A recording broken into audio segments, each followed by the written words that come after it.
जय श्री कृष्णा दोस्तों। आर्यवत की कहानी में आप सभी का स्वागत है। आज मैं आपको सुनाने जा रहा हूँ धर्मराज जी की कहानी। तो चलिए शुरू करते हैं। एक समय की बात है, गंगापुर नाम के गांव में सेठ मदन लाल अपनी पत्नी के साथ रहते थे। वे बहुत धनी और धार्मिक प्रवृत्ति के थे, लेकिन उनके पास एक ही चीज की कमी थी कि उनके कोई संतान नहीं थे। संतान प्राप्ति की कामना के लिए वे खूब पूजा पाठ करते और दान पुण्य भी करते, लेकिन फिर भी उन्हें संतान की प्राप्ति नहीं हो पा रही। वे भगवान धर्मराज की भी खूब पूजा करते। एक बार जब वे भगवान धर्मराज की पूजा कर रहे थे, उसी समय भगवान धर्मराज ने उन्हें दर्शन देकर कहा, मैं तुम्हारे पुण्य कर्मों से बहुत प्रसन्न हूँ, इसलिए तुम्हें पुत्र प्राप्ति का वरदान देता हूँ। लेकिन तुम्हारा पुत्र 18 वर्ष की आयु तक ही जीवित रहेगा। 18 वर्ष के होते ही उसकी मृत्यु हो जाएगी। सेठ मदन लाल ने कहा, यह कैसा वरदान है भगवान, मेरे पुत्र की मृत्यु हो जाएगी तो हम किस प्रकार उस दुख को सहन करेंगे। यह कहकर भगवान धर्मराज जी चले गए। सेठ जी पुत्र का वरदान पाकर खुश तो थे, लेकिन मन में दुखी भी थे। दुखी मन से वे अपनी पत्नी के पास गए और उन्हें भगवान धर्मराज के वरदान के बारे में बताया। तब उनकी पत्नी ने कहा, आप चिंता मत कीजिए, कम से कम हमें पुत्र का सुख तो प्राप्त होगा। अब हम निसंतान तो नहीं रहेंगे। हमारी किस्मत में अगर इतना ही सुख लिखा है तो इतना ही सही। आप चिंता को त्याग दीजिए और पुत्र के आने की खुशी मनाइए। पत्नी की बात सुनकर सेठ जी का मन भी हल्का हो गया और अब दोनों पति पत्नी पुत्र के आने का बेसब्री से इंतजार करने लगे।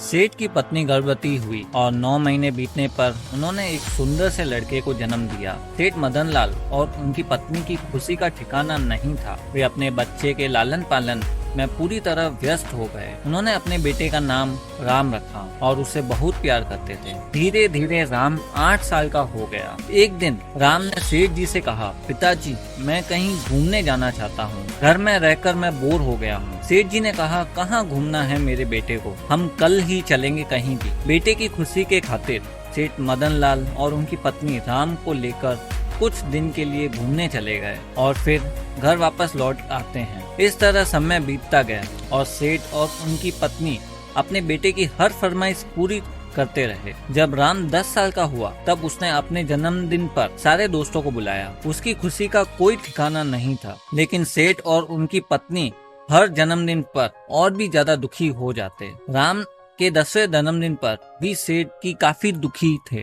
सेठ जी बेटे से क्या कहते, वे अपने दर्द को छुपा रहे हैं और खुश होने का दिखावा कर रहे थे। इस तरह समय बीतता गया और राम अब 16 साल का हो गया। तब एक दिन सेठानी ने सेठ जी से कहा, सुनिए जी, हमारा बेटा बड़ा हो गया है, अब हमें उसकी शादी करा देनी चाहिए। सेठ जी ने कहा, ये तुम कैसी बात कर रहे हो, तुम्हें तो पता है हमारे बेटे का भविष्य के बारे में, फिर भी तुम इस तरह की बात कैसे कर सकते हो। सेठानी जी ने कहा, आप यह सोचिए, कैसे भी करके अच्छी लड़की देखें और राम की शादी करवा दीजिए। पत्नी की जिद के आगे सेठ जी को झुकना पड़ा। न चाहते हुए भी उन्होंने पूनम नाम की एक लड़की से राम की शादी धूमधाम से करा दी। बहू पूनम घर आई और सबके साथ बहुत अच्छे से रहने लगी। वह भी भगवान धर्मराज की पूजा करती थी। बहू के आने से सेठ जी के घर में खुशियां दुगनी हो गई। समय बीतता गया और राम 18 वर्ष का होने वाला।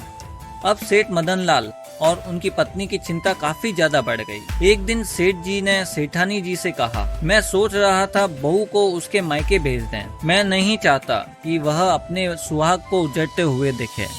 इस बीच उनकी बहू पूनम उनके लिए चाय लेकर आई और जब उसने दोनों की आंखों में आंसू देखे तो पूछा, पिताजी आप दोनों किस बात से इतना दुखी हैं? सेठ जी ने पूनम को राम के भविष्य के बारे में सब कुछ बता दिया। पूनम ने अपने सास ससुर को सांत्वना दिया और कहा, पिताजी आप परेशान मत होइए, मुझे बस कुछ सामान मंगा दीजिए। पूनम ने एक दीपक, पीतल का लोटा और गाय मंगवाई। राम अपने 18वें जन्मदिन पर अपने दोस्तों के साथ खूब मस्ती करता है और फिर सो जाता है। रात को 12 बजे यमराज के दूत राम के प्राण हरने के लिए आते हैं, लेकिन पूनम ने द्वार पर दीप जलाया हुआ था। दीपक ने यमदूतों को रोक दिया। जब यमराज के और दूत आए तो पूनम ने लोटा और गाय से उनकी राह रोक दी। अतः यमराज स्वयं राम के प्राण हरने आए। पूनम ने उन्हें प्रणाम किया और यमराज ने पूनम को सौभाग्यवती भव कहा। भगवान अपने मुझे सौभाग्यवती कहा है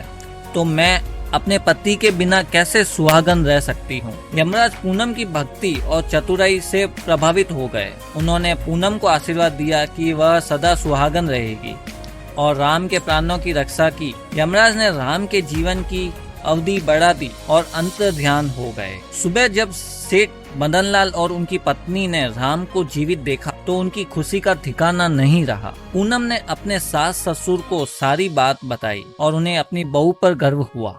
कुछ समय पश्चात पूनम को भी एक पुत्र की प्राप्ति हुई और सेठ जी अपने भरे पूरे परिवार के साथ खुशी से रहने लगे। हे धर्मराज भगवान, जैसे आपने पूनम पे अपनी दृष्टि बनाई वैसे ही हम सब पे भी अपनी दृष्टि बनाए रखें। जय हो भगवान धर्मराज की। यदि आपको मेरी ये कहानी अच्छी लगी तो वीडियो को लाइक और चैनल को सब्सक्राइब जरूर कीजिए। धन्यवाद।